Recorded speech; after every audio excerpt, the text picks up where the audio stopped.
खुशामदीद। रात के 9:30 बज रहे हैं। प्रोग्राम अब तक के साथ मैं हूं आसिफ रशीद, जम्मू के स्टूडियो से बराह रास्त। प्रोग्राम अब तक में सबसे पहले बात मरकजी सरकार के एक अहम तरीन फैसले की, क्योंकि त्योहारों का मौसम है और इस मौसम में जम्मू कश्मीर समेत मुल्क के तमाम रियासतों के अंदर मरकजी सरकार ने मजदूरों को एक बड़ा तोहफा दिया है। हालांकि जम्मू कश्मीर के अंदर मिनिमम वेजेस एक्ट लागू नहीं है, लेकिन मुल्क के बाकी हिस्सों के अंदर ज़रूर त्योहारों के इस खास मौके पर सरकार की जानिब से एक बड़ा ऐलान किया गया और जो कम से कम उजरत थी या डेली वेजर्स को जो योमिया उजरत मिलती थी उसमें इजाफा किया गया है। शरहें 1035 रुपये योमिया बढ़ाने का फैसला सरकार की तरफ से हुआ। जो ऑर्गेनाइज्ड और अनऑर्गेनाइज्ड या नॉन ऑर्गेनाइज्ड सेक्टर्स की हम बात करते हैं उसमें गैर हुनरमंद कामों के लिए 738 रुपये देने का फैसला हुआ है। सरकार ने यह फैसला मौजूदा वक्त में महंगाई अलाउंस पर नजरसानी करते हुए मजदूरों के लिए कम से कम उजरत की शरहें 1035 रुपये योमिया तक इजाफे का ऐलान कर दिया है।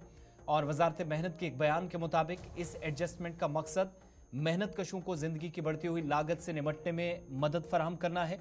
नजरसानी के बाद तामीराती काम करने वाले मजदूर या वो लोग जो सफाई कर्मचारी हैं, लोडिंग का काम या ओवरलोडिंग अनलोडिंग का काम करते हैं, वो तमाम लोग जो गैर हुनरमंद कामों में लगे हुए हैं उनके लिए कम से कम योमिया उजरत जो है वो 738 रुपये रोजाना और इस तरीके से ये माहाना 20,358 रुपये बन जाएगी।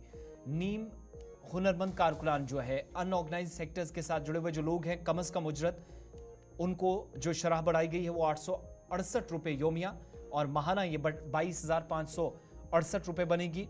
हुनरमंद जो लोग हैं मुख्तलिफ हिस्सों के अंदर काम करते हैं, सरकार के मुताबिक उनके लिए भी जो वॉच एंड वार्ड्स हैं 954 रुपये योमिया और 24,804 रुपये माहाना ये हो जाएगी।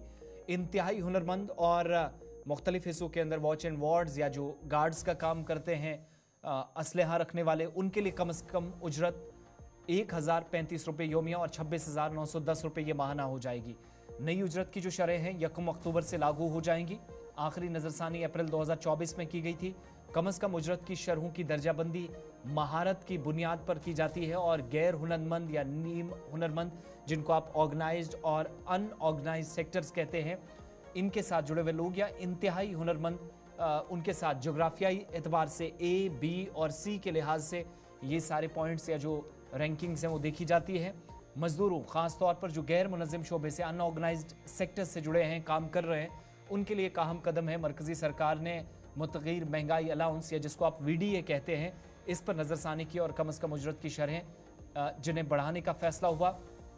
जो लोग कामकाज करते हैं, इमारतों में लगे हैं, तामीराती ढांचों को यकीनी बनाते हैं, loading unloading watch and wards, जो लोग झाड़ू लगाने वाले या सफाई करने वाले लोग हैं, हाउस कीपिंग वाले लोग हैं, कानकनी वाले लोग हैं, जो मिनरल्स निकालने का काम या माइनिंग में काम करते हैं, मरकज़ी शोबों के साथ जुड़े हैं और ज़राअत समेत मुख्तलिफ शोबों में काम करने वाले मजदूरों को उजरत की नज़रसानी शुदा शरहों से 1 अक्टूबर के बाद फ़ायदा मिलेगा। और सरकार ने सनती कारकुनान जो इंडस्ट्रियल सेक्टर के साथ जुड़े हैं उन तमाम लोगों के लिए भी 6 महीने की औसत इजाफे की बुनियाद पर 1 अप्रैल और 1 अक्टूबर से लागू साल में 2 बार VDA पर नज़रसानी की है। मुख्तलिफ सेक्टर्स हैं, जुमराजात हैं या इलाके हैं, कम से कम उजरत की शरहों के बारे में जिसको मज़ीद तफसीलात पढ़नी होंगी वो लेबर कमीशन सेंट्रल की वेबसाइट पर भी तफसीलात जान सकता है। CLC.gov.in जो सरकार की तरफ से ऑफिशियल वेबसाइट रखी गई है, इस पर तमाम की तमाम तफसीलात सरकार ने शेयर कर दी हैं।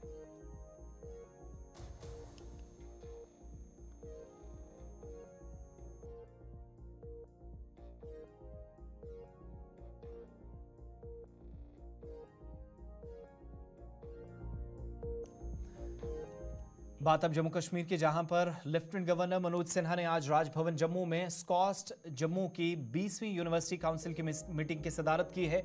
इस मीटिंग में चीफ सेक्रेटरी अतुल कुमार डुल्लू ने भी शिरकत की। S Shailendra Kumar principal secretary महकमा ज़राअत के कामकाज को देखने वाले, S Santosh D Vidya principal secretary महकमा खजाना, doctor Mandeep Kumar Bhandari lieutenant governor के प्रिंसिपल सेक्रेटरी जो इस प्रोग्राम का हिस्सा थे, doctor BN Tripathi vice chancellor SKUAST Jammu, professor Nazir Ganai vice chancellor वो भी इस मीटिंग में मौजूद रहे। SKUAST Jammu professor Nazir Ganai, vice chancellor SKUAST Kashmir professor PL Gautam, pro chancellor career point university Hamirpur, doctor MC Sharma, साबिक director Indian veterinary research institute. इसके अलावा प्रोफेसर अनिल कुमार, रजिस्ट्रार स्कॉस जम्मू और दीगर सीनियर अफसरान जो ज़ाती तौर पर वर्चुअल मोड के जरिए यहाँ मौजूद रहे।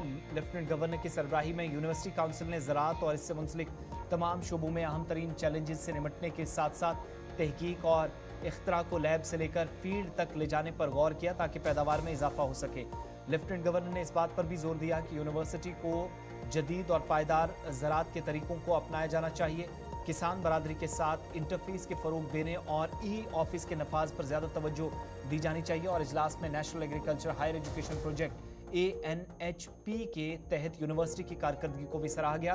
काउंसिल ने इस मीटिंग के दौरान पेश किए गए एजेंडा के मुख्तलिफ निकात को भी असूली मंजूरी दी, जिसमें असिस्टेंट रजिस्ट्रार, असिस्टेंट कंप्ट्रोलर के ओहदों के लिए UGC पर मबनी अहलियत को अपनाना है। सब्जेक्ट मैटर के माहिरीन की पोस्टों के लिए ICAR के उसूल शामिल हैं। और अहम तरीन शख्सियात आज तबादला ख्याल जब कर रहे थे तो मुख्तलिफ हिस्सों के अंदर मुख्तलिफ शोबे जो इस स्कॉस्ट के साथ कश्मीर और जम्मू में काम कर रहे हैं उनकी कारकर्दगी मजीद कैसे बेहतर की जाए, इस बात पर तबादला ख्याल हुआ है। बात कठुआ की, जहां से अहम खबर आ रही है। जम्मू कश्मीर पुलिस की जानिब से कार्रवाई की गई है और एक मुसद्दिका इत्तला मिलने पर ऑपरेशन चला है। सर्च ऑपरेशन के दौरान एक पिस्तौल, 5 राउंड गोला बारूद जब्त करने की तस्दीक पुलिस हुकाम ने की है और एक मखसूस इत्तला मिलने पर यह कार्रवाई की गई है। पुलिस टीम ने जिला कठुआ के खानपुर गांव में एक जगह पर ऑपरेशन चलाया और कहा गया कि एक ऐसे मकाम पर सर्च ऑपरेशन चला जहां पर एक पैकेट पाया गया और इसे जब देखा गया खोलकर तो इससे हथियार मिले। पैकेट में एक पिस्तौल थी, 5 राउंड्स थे। तहकीकात इस वक्त कठुआ पुलिस की जानिब से जारी हैं। इस कार्रवाई के जब कार्रवाई की गई है, हथियार कहां से आए, कौन उठाने जा रहा था, ये सारी जो नकलो हरकत है वो आसपास के CCTV कैमरे के जरिए भी खंगालने की कोशिश हो रही है ताकि कम से कम किसी भी तरह के जानी नुकसान से बचा जा सके, इस बात को यकीनी बनाया जाए। और क्या कोई मुल्क या रियासत मुखालिफ काम करने के लिए इस तरह के इक़दाम में मशगूल था, इसकी भी जांच या तहकीकात हो रही है।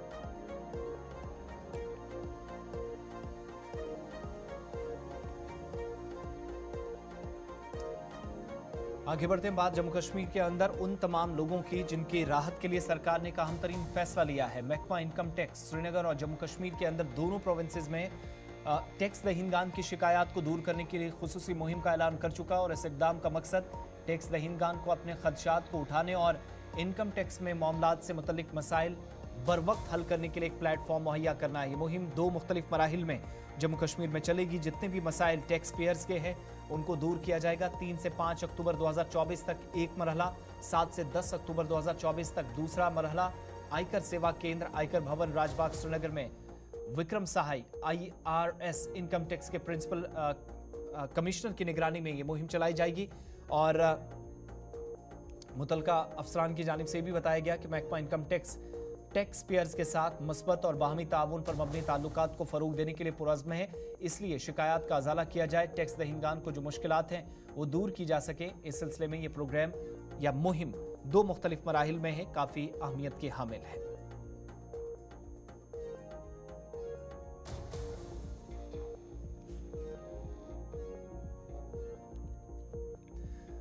अब बात जरा उस नौजवान की जिसका ताल्लुक जम्मू कश्मीर से है और जम्मू कश्मीर के एक इलाके यानी अखनूर का एक छोटा सा एरिया जहां से इस नौजवान का ताल्लुक, उम्र 22 साल।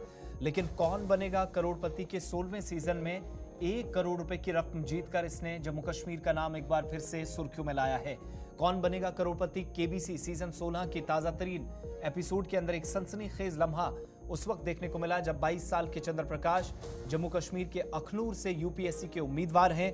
उन्होंने ऐसा कारनामा इस सीजन में अंजाम दिया और पहले नौजवान बने जिन्होंने 1 करोड़ की रकम हासिल की। लेजेंडरी अमिताभ बच्चन की मेजबानी में ये शो एक तवील मुद्दत से चल रहा है। पसंदीदा क्विज पर मबनी ये प्रोग्राम जहां शुरका बड़ी रकम जीतने के लिए पहुंचते हैं, मुश्किल से मुश्किल सवालात के जवाब तलाश करते हैं। और KBC का 16वां सीजन जिसकी पहली किस्त अगस्त साल में नश्र की गई थी और चंद्र प्रकाश करोड़पति टाइटल जीतने वाले पहले ऐसे नौजवान बने हैं जिनका ताल्लुक जम्मू के किसी इलाके से है। चंद्र प्रकाश की कहानी जो बेपनाह हिम्मत और इस्तकामत की भी है। पैदाइश के बाद मुतअद्दिद सेहत की बीमारियां या पेचीदगियों से उन्हें निपटना पड़ा और आज के वक्त में 7 सर्जरी से ये 22 साल का नौजवान चंद्र प्रकाश गुजर चुका है और कहा गया कि जो रकम मिली है ये भी इसके इलाज में जाएगी। अपने अजाइम में उसने अपनी बीमारी को या तिब्बी मामलात या मसाइल को रुकावट नहीं बनने दिया और अब जो परेशानी आज के वक्त में उसको आई है इसको वो दूर करेगा। 8वीं बार डॉक्टरों ने उन्हें मशवरा दिया है कि वो सर्जरी से गुजरेंगे, इसलिए यूपीएससी की भी तैयारी चलेगी, मजीद मेहनत करेंगे, लेकिन साथ साथ सेहत भी ठीक रहे इसके लिए ये रकम वहाँ पर ये खर्च करेंगे।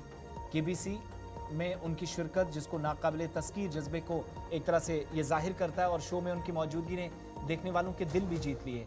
आप सब जानते हैं कि एक तवील मुद्दत से गुज़श्ता 14 से 15 वर्षों से ये शो चल रहा है जिसमें पहले सलमान खान और उसके बाद हमने देखा बीच में शाहरुख खान को कुछ एपिसोड्स मिले, लेकिन काफ़ी अरसे से अमिताभ बच्चन जो लेजेंडरी बॉलीवुड ही नहीं बल्कि आप कह सकते हैं दुनिया के बड़े और अहम तरीन फिल्मी सितारों में से एक हैं, उन्होंने इस शो को कामयाब बनाया है। कई शख्सियात को यहाँ से भारी रकम जीतकर अपना काम बढ़ाने का मौका मिला है। 3,20,000 रुपए की रकम जीतने के साथ चंद्र प्रकाश ने ये रकम शुरू की थी और लास्ट में उन्होंने क्विट एक सवाल पर किया, जो आखिरी सवाल उनसे पूछा गया जिसमें कहा गया कि 1587 में शुमाली अमेरिका में अंग्रेज वालिदैन के यहाँ पैदा होने वाला पहला रिकॉर्ड शुदा बच्चा कौन था। जवाब उन्हें नहीं आता था, उन्होंने एतराफ़ किया और इस तरीके से उन्होंने कहा कि वो इस क्विज की कहानी यहाँ ख़त्म कर रहे हैं और अगर वो ये हार जाते या सवाल का जवाब गलत देते, पहले ही 2 लाइफलाइंस इस्तेमाल कर चुके थे, अगर उनने जवाब गलत दिया होता तो वापस 50 लाख पे आ जाते, अगर सही होता तो शायद यहाँ से और आगे जाते। लेकिन 7 करोड़ की रकम जीतने से पहले ये 1 करोड़ वाला भी कारनामा अपने आप में एक अलग है, मुनफरिद है, जिसमें पहले नौजवान के तौर पर उभर कर सामने आए और 22 साल की उम्र में ये कारनामा यूपीएससी उम्मीदवार चंद्र प्रकाश ने सरअंजाम दिया है। जम्मू कश्मीर के अंदर होने वाले इंतखाबात की चनैनी में एक इंतखाबी रैली से खिताब करते हुए वज़ीर दाखिला अमित शाह ने, जो आज जम्मू कश्मीर के अंदर बैक टू बैक 5 रैलियों से खिताब कर रहे थे, उन्हें नेशनल कॉन्फ्रेंस, कांग्रेस और पीडीपी ने अपने ही लोगों को टिकट दिया, ये इल्ज़ाम लगाया और सिर्फ 87 में उनके मुताबिक 87 को एमएलए बनाया। उनने कहा कि जम्मू कश्मीर के अंदर पहला ऐसा मौका आया जब 30,000 से ज़्यादा पंच, सरपंच और तहसील पंचायतें बनाई। अमित शाह के मुताबिक आज़ादी के बाद ये पहली बार हुआ यहाँ इलेक्शन हो रहा है जहाँ दफ़ा 370 या अलग झंडा नहीं है। नेशनल कॉन्फ्रेंस और राहुल गांधी उनके मुताबिक कहते हैं कि दफ़ा 370 को वापस लाएंगे, लेकिन उनने आज फिर से वार्निंग देते हुए कहा कि नेशनल कॉन्फ्रेंस, पीडीपी या कांग्रेस की 3 नस्लें गुजर जाएंगी, 370 को वापस नहीं लाया जा सकता। इस बीच उन्होंने आज ये भी कहा कि वो तमाम लोग जो जेलों में हैं और मुल्क के अंदर यहाँ बैठकर रियासत और मुल्क मुखालिफ कामों में सरगर्म रहे, उन लोगों को भी कोई छूट नहीं दी जाएगी, बल्कि उनके लिए भी फांसी की सज़ा होनी चाहिए जो मौजूदा वक्त में मुल्क के खिलाफ काम करते हैं और उनको बचाने वालों को भी होशियार या ख़बरदार रहना होगा। इतना ही नहीं, उन्होंने हिज़्ब इख्तिलाफ को हत्वे तनकीद बनाते हुए कहा कि बार बार पुराने नारों को दोहराना एक बार फिर इस बात की अक्कासी करता है कि सूरत हाल ख़राब करने की कोशिश है। जिसने करवाया वो अफजल गुरु को फांसी देनी चाहिए थी या नहीं देनी चाहिए? जोर से बोलो, देनी चाहिए थी या नहीं देनी चाहिए? ये एनसी कांग्रेस कहते थे, अभी अभी बोले हैं कि अफजल गुरु को फांसी नहीं देनी चाहिए। उमर अब्दुल्ला साहब, आप बिरयानी खिलाते रहिए, जो आतंक फैलाएगा उसका जवाब फांसी के तख्ते पर ही दिया जाए। ये पत्थरबाजों को छोड़ना चाहते हैं, टेररिस्टों को छोड़ना चाहते हैं। मैं आज बता देता हूं, ये ख्वाब छोड़ दीजिए उमर अब्दुल्ला जी, किसी को छोड़ने का काम आपका नहीं है, अदालतों का है। और हमने धाराएं ऐसी लगाई है कि अब कोई पत्थर चलाने की हिम्मत नहीं करता, हिम्मत नहीं। अब्दुल्ला जी और राहुल बाबा कहते थे हम कश्मीर में लोकतंत्र लाएंगे। अरे किस मुंह से आप? 70 साल तक कश्मीर के लोकतंत्र को ये 3 परिवारों ने बांध कर रखा। अब्दुल्ला परिवार, गांधी परिवार और मुफ्ती परिवार। मुझे बताओ भाइयों बहनों, अब आपके यहां पंच सरपंच भी है, ब्लॉक के चुनाव भी हुए, जिले के चुनाव भी हुए, पहले होते थे क्या? जोर से बोलो, होते थे? मोदी जी ने 40,000 जनप्रतिनिधियों को लोकतंत्र का फायदा पहुंचाने का।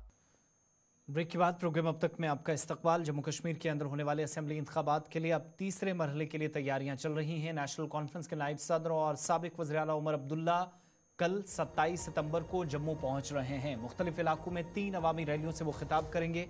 आइंदा असेंबली इंतखाबात के लिए अपनी वसी मुहिम के हिस्से के तौर पर जम्मू में वो नजर आएंगी। रैलियां उधमपुर ईस्ट, विजयपुर और जम्मू शुमाली हल्कों में होंगी, जहां पर उमर अब्दुल्ला पार्टी की क़यादत के साथ या प्रोविंशियल प्रेसिडेंट और दीगर तमाम लोगों के साथ जो पार्टी का काडर मुख्तलिफ इलाकों में सरगर्म रहा, उनके साथ तशहीर में मसरूफ नजर आएंगे। पार्टी के विजन और वाबस्तगी का खाका पेश करेंगे। उमर अब्दुल्ला की पहली रैली उधमपुर के जेकेएनसी उम्मीदवार सुनील वर्मा की हिमायत में सुबह 11:30 बजे होगी। इसके अलावा उधमपुर ईस्ट हल्का नंबर 60 में एचडी पिल्स में मुनक्किद होगी। इसके अलावा दूसरी रैली विजयपुर हल्का नंबर 71 ठंडी कोई में वाक़े एम ग्रैंड होटल में दोपहर 2 बजे होनी है। विजयपुर असेंबली हल्का के लिए भी यहाँ वो तशहीर करेंगे। और तीसरी रैली उनकी 3:30 बजे के करीब जम्मू शुमाली असेंबली के लिए एनसी उम्मीदवार अजय कुमार सदोत्रा की हिमायत में निकलेगी। इधर आज बारामूला के अंदर इंतखाबी तशहीर में मसरूफ उमर अब्दुल्ला ने एक बार फिर से दूसरे मरहले के वोटर टर्न आउट पर मरकजी सरकार को हदफ तनकीद बनाया और कहा कि वो तवक्को कर रहे थे कि वोटिंग परसेंटेज ज़्यादा हो, क्योंकि बाइकआउट की कोई कॉल नहीं थी, कोई हमला नहीं हुआ और वोटर्स को भी किसी तरह की धमकी या दबाव नहीं डाला गया। लेकिन लगता है कि हुकूमत इस तरह से जिम्मेदार है, जहां वोटिंग टर्नआउट उमर अब्दुल्ला के मुताबिक काफ़ी कम रहा, इस पर भी जवाबदेही यकीनी होनी चाहिए।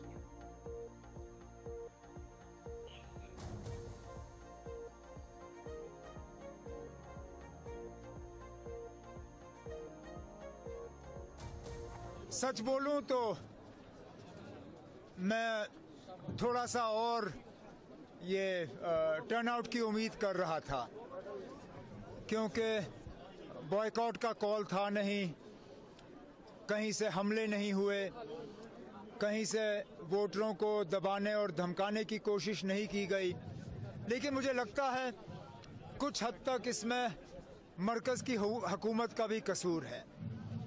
उन्होंने जगह जगह हाई टर्नआउट को एक नॉर्मलसी के तरह पेश करने की कोशिश की कि देखो जी, लोग वोट में इलेक्शन में हिस्सा ले रहे हैं, इसलिए लोगों ने तस्लीम किया है कि वो 370 के हटाने से खुश हैं और मुतमईन हैं।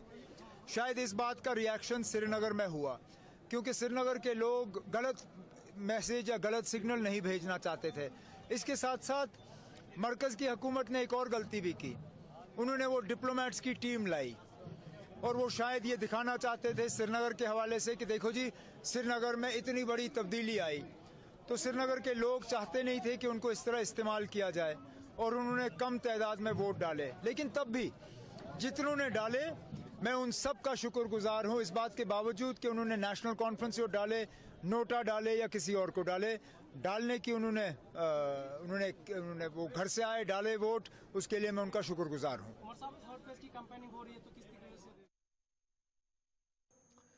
कांग्रेस भी मुख्तलिफ इलाकों में तीसरे मरहले से कबल सरगर्म नजर आ रही है। कांग्रेस के उम्मीदवार शुमाली जिला बारामूला से इकबाल मीर, जो कि आज पार्टी के जम्मू कश्मीर प्रदेश कांग्रेस कमेटी के सरबरा, और सेंट्रल चार्ल्टन से उम्मीदवार तारिक हमीद कर्रा के साथ नोपुरा, मनगाम व मुलाका इलाकों में नजर आए।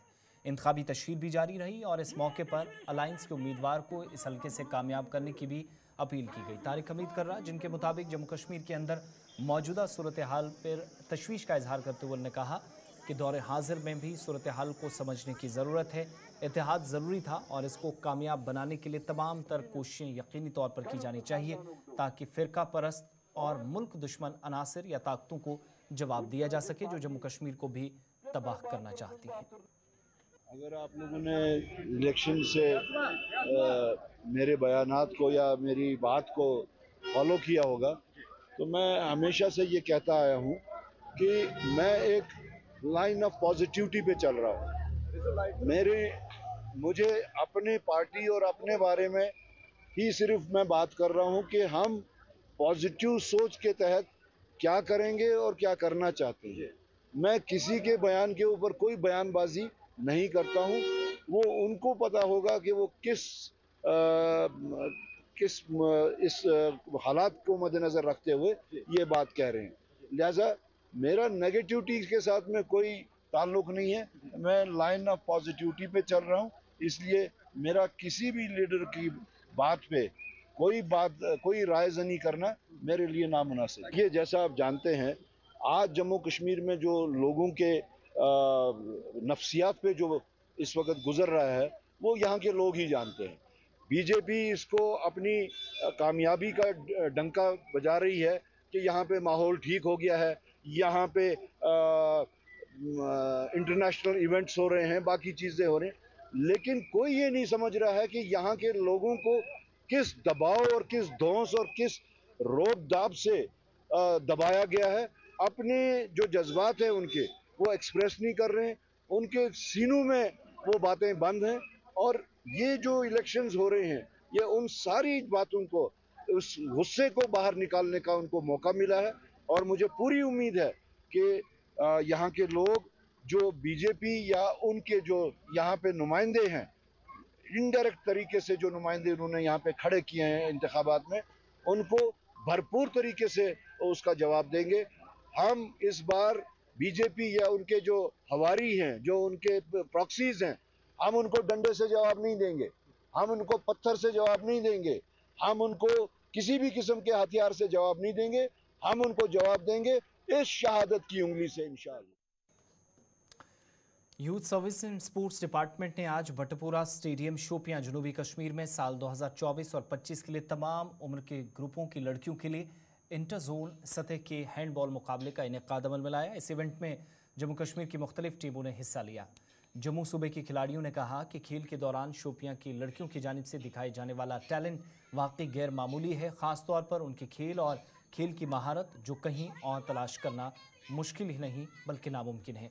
उनने मजीद अपने ख्यालात का इजहार करते हुए कहा कि अगर इस हुनर को परवान चढ़ाया जाए तो ये लड़कियां आलमी सतह पर हिंदुस्तान की नुमाइंदगी करके नाम रोशन कर सकती है। ताहम ज़रूरत सिर्फ इस बात की है कि हुकूमत अपनी तवज्जो और वसाइल इन पर मरकूज करे। खिलाड़ियों ने शोपियां लड़कियों के साथ खेलने में अपनी खुशी का इजहार करते हुए कहा कि तजर्बा इंतहाई खुशगवार, दिलचस्प और मस्बत रहा। हमारा यहाँ पे आने का एक्सपीरियंस बहुत अच्छा था। यहाँ पे स्पोर्ट्स की तरफ से हमें यूथ को सबसे ज़्यादा, हमें विमेन को बहुत ज़्यादा एम्पावरमेंट मिलेगी।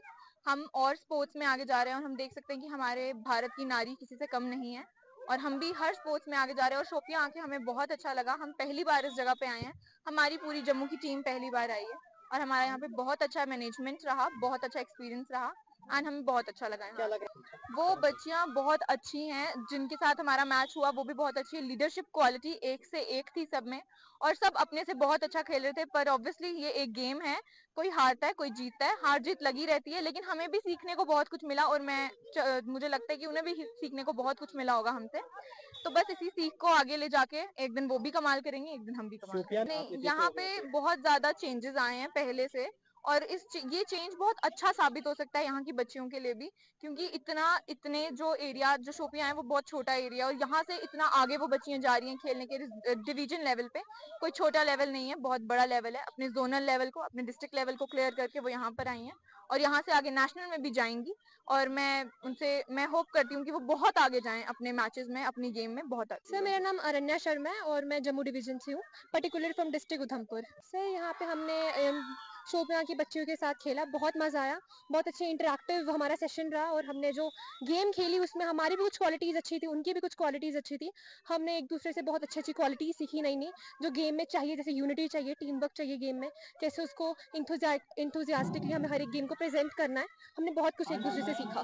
मैं यही कहूँगी कि गेम से सिर्फ फिजिकल फिटनेस ही नहीं, मेंटली भी आप स्टेबल रहोगे, ड्रग्स, एल्कोहल इन सब दूर रहोगे और गेम्स में आओगे तो और एम्पावरमेंट महसूस होगी और लीडरशिप क्वालिटीज आप में इंस्क्राइब होगी तो जरूर गेम से आगे बढ़िए। स्पेशली वुमेन को मेरा मैसेज है, हर एक वुमेन, हर एक नारी अपने घर से बाहर निकलिए, स्पोर्ट्स की तरफ अपना कदम बढ़ाइए।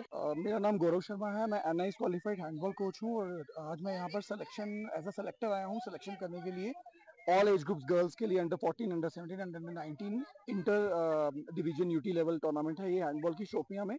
तो आज हम इनके कॉम्पिटिशन्स यहाँ करवा रहे हैं। कॉम्पिटिशन्स के बाद 3 से 4 बजे के बाद हम इनकी स्किल परफॉर्मेंस का भी एक पूरा स्किल परफॉर्मेंस के टेस्ट भी रखे हुए हैं। उसके बाद हम इनकी टीम फॉर्मलाइज करेंगे जो कि SGF टूर्नामेंट के लिए ये कमिंग मंथ्स में जाएगी। That is the school games federation of India. बहुत ही अच्छा, जैसे कि थोड़ा बहुत हमने सुना था शोपियाँ थोड़ा दूर है या थोड़ा सा कंजर्वेटिव इलाका है, लेकिन ऐसा कुछ भी नहीं लगा। यहाँ पर काफ़ी एंथुसियाज्म है लोगों में भी, बच्चों में भी, और यहाँ के लोग भी बहुत अच्छे हैं, जगह भी बहुत अच्छी है। मुझे तो लगता है यहाँ टूरिस्ट को भी आना चाहिए, लोगों को भी आना चाहिए और गेम जो है ऐसी बार बार होनी चाहिए। चलिए, प्रोग्राम अब तक में मेरे साथ बस इतना ही।